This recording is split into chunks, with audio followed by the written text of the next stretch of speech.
In the heart of the dense Black Hollow forest lies a forgotten campsite shrouded in mystery. Locals tell of eerie whispers and shadowy figures, warning travelers to stay away. The campsite, known as Camp Mourningwood, was abandoned decades ago after a tragedy claimed the lives of an entire group of campers. However, the reasons behind their deaths have never been fully explained. Curiosity leads 4 college friends, Lila, Jake, Sarah, and Ben, to defy the warnings. Armed with flashlights, tents, and a desire for adventure, they set out to uncover the truth behind the campsite's dark legend. Arrival at Forbidden Camp. As the group ventures deeper into the woods, the air grows colder, and the sounds of the forest seem to fade into an unearthly silence. When they finally reach the campsite, it appears remarkably well-maintained. Tents stand as if frozen in time, and rusty lanterns hang from poles, swaying in the non-existent breeze. "What's the big deal? It's just an old campsite," Jake scoffed. But Sarah, the skeptic, felt uneasy. "It doesn't feel right. It feels like we're being watched." That night, around the campfire, Ben suggested telling a ghost story to lighten the mood. As he began, a low whisper interrupted. "Did you hear that?" Lila asked, holding her flashlight. "It was just the wind," Jake replied. But the whispers grew louder, almost human but incomprehensible, surrounding them like an invisible audience. Suddenly, their campfire erupted, the flames rising high, casting strange shadows dancing around them. Then, just as quickly, the flames went out completely, leaving them in darkness. The next morning, Sarah went exploring.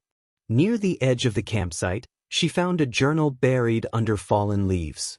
The pages told the story of the first campers, who had summoned something dark during a seance that was meant to be a prank.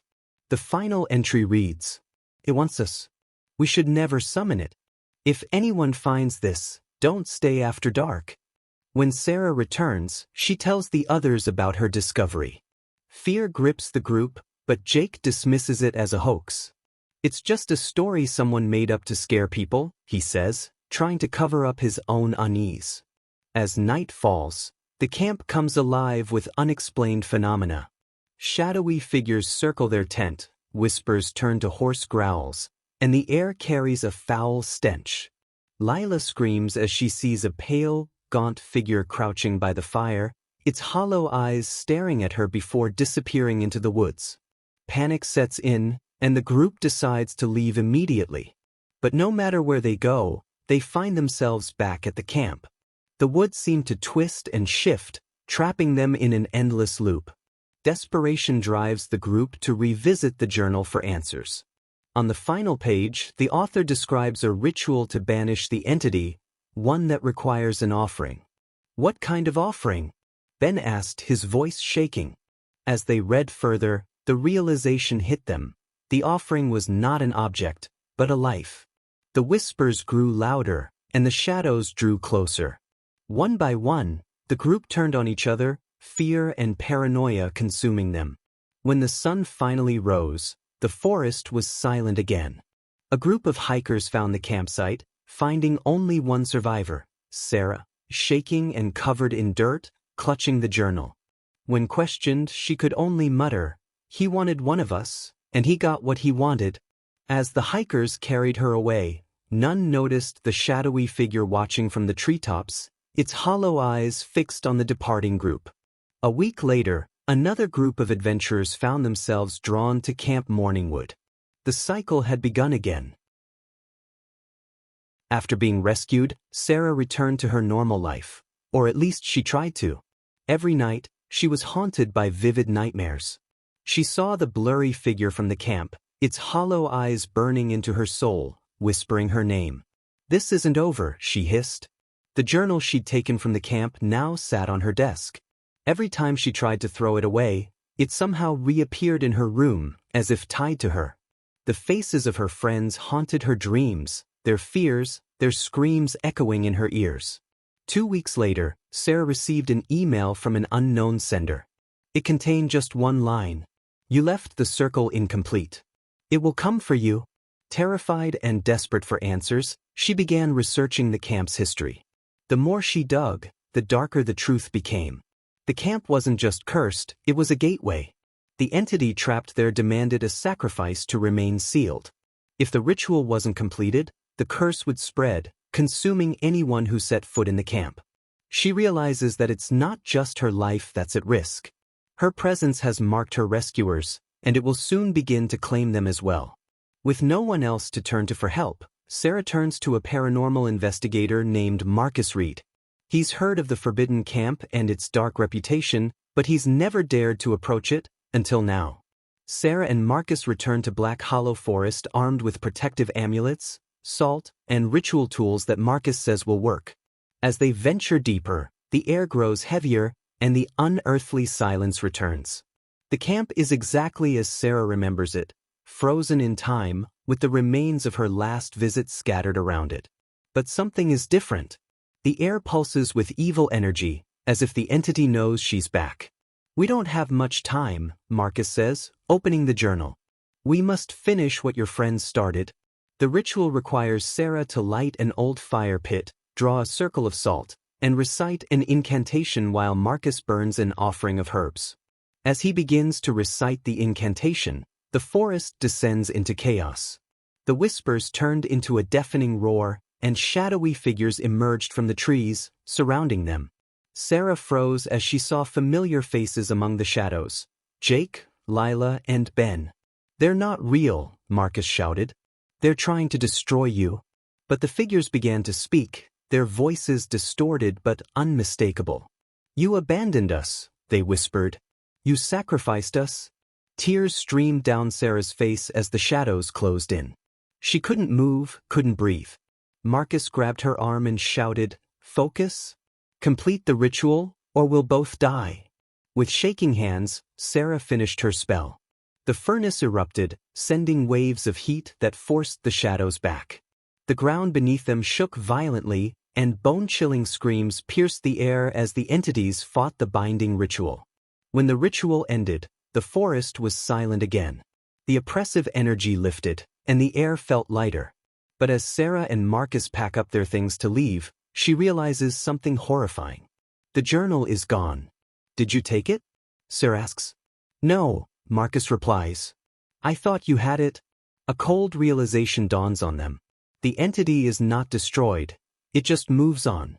Epilogue: a new curse. A week later, Marcus begins having nightmares. Whispers fill his house at night, and shadowy figures appear just out of sight. Some doors must never be opened again, and some rituals must never be disturbed. Sarah thought she had escaped the curse. But one morning, she wakes up to find the journal back on her desk, with a new entry written in blood. "Now it's your turn." Sarah stared at the journal, her breath catching in her throat. The blood-stained words, "Your turn," seemed to pulse as if alive.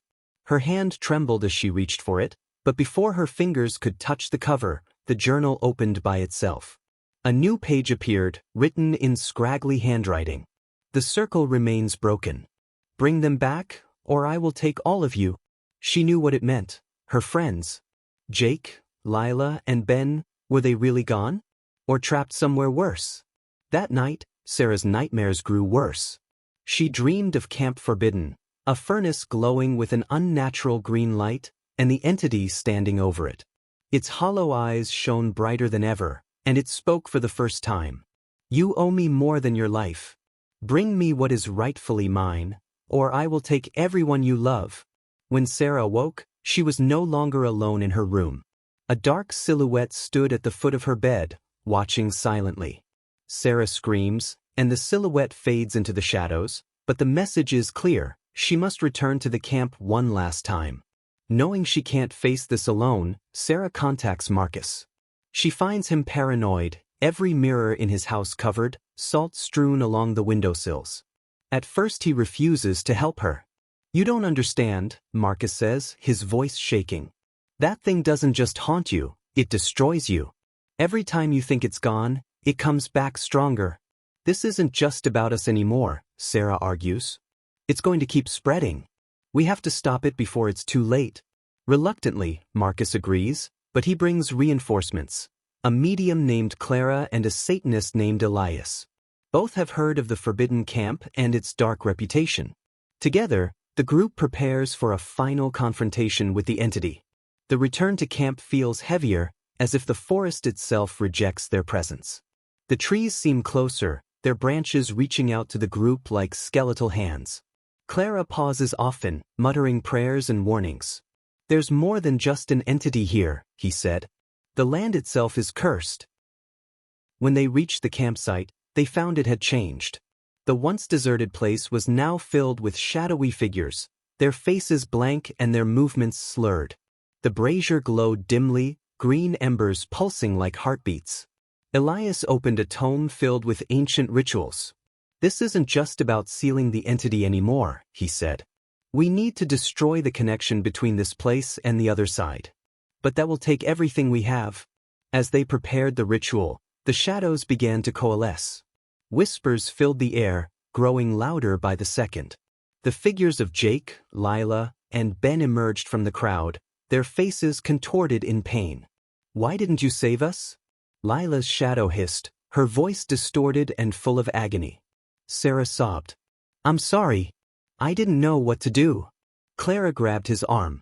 "They're not real. Focus."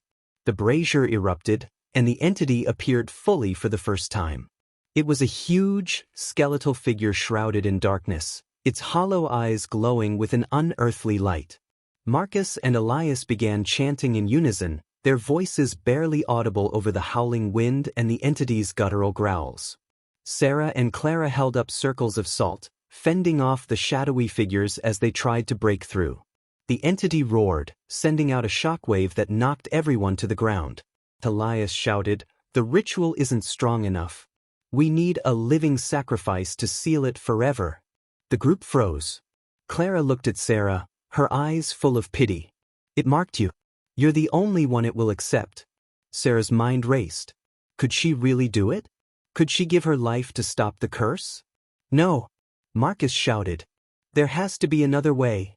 But the entity approached, its skeletal hands reaching for Sarah. In that moment she made her choice. "Tell my family I'm sorry," she whispered to Marcus. Before anyone could stop her, Sarah stepped into the fire pit, clutching the journal. She began to recite the final lines of the incantation, her voice steady despite the chaos around her. The entity let out a deafening scream as the flames consumed it and Sarah. The shadows vanished, and the forest fell silent again. When the group awoke, the campsite was gone. No fire pit, no abandoned tent, just an empty field. The journal lay in the middle, its pages blank. Marcus, Clara, and Elias left the forest in silence, each grappling with what had happened. Months later, Marcus visited Sarah's grave, leaving a single white flower. As he turned to leave, he heard a faint whisper, "Thank you." But when he looked back, the flower was gone. Somewhere deep in another forest, a new group of hikers had stumbled upon an old, forgotten campsite. The fireplace burned brightly.